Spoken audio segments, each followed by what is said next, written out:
Hi everyone, my name is Scott Gillingwater. I'm the Director of Southern Ontario At Risk Reptiles, as well as a Species at Risk Biologist for the Upper Thames River Conservation Authority.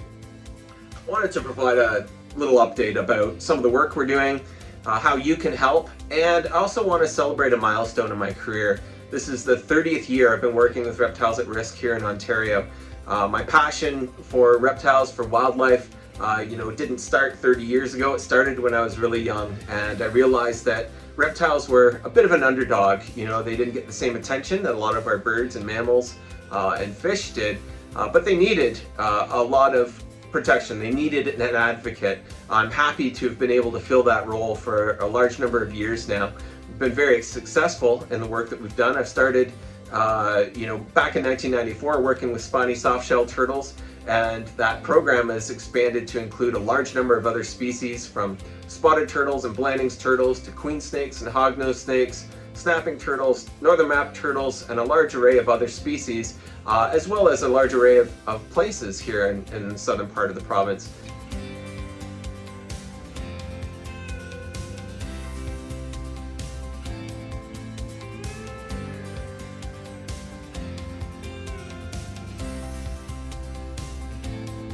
Species at risk research and recovery cannot be done in isolation. It requires multiple people with various skill sets in order to run smoothly.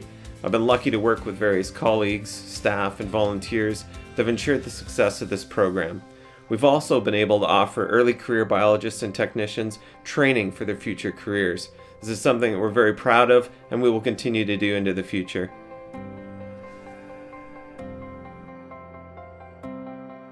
And it's this southwestern part of Ontario that has the highest biodiversity of not only reptiles, but many other plants and animals. And unfortunately, it is also the most heavily impacted by people. So it's needed a significant amount of attention.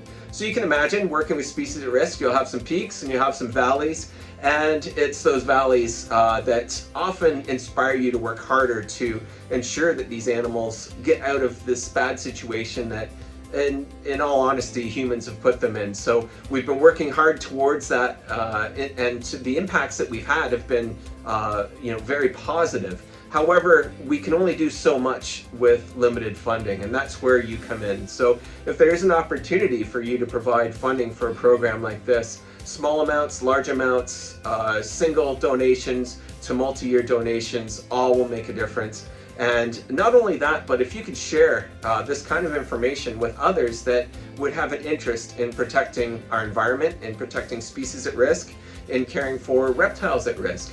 So anything from small businesses to corporations to individuals, all of it will make a big difference. Obviously, the government sees the world oftentimes in 4-year terms, but we can't look or view wildlife or nature in those 4-year terms. We need to look long term. If we want to have these animals here for our kids, for our grandkids, we can't take a back seat. We have to be proactive as community members, as local biologists, as local naturalists, as citizen scientists. If we don't take a hold of the wheel, these species will be gone.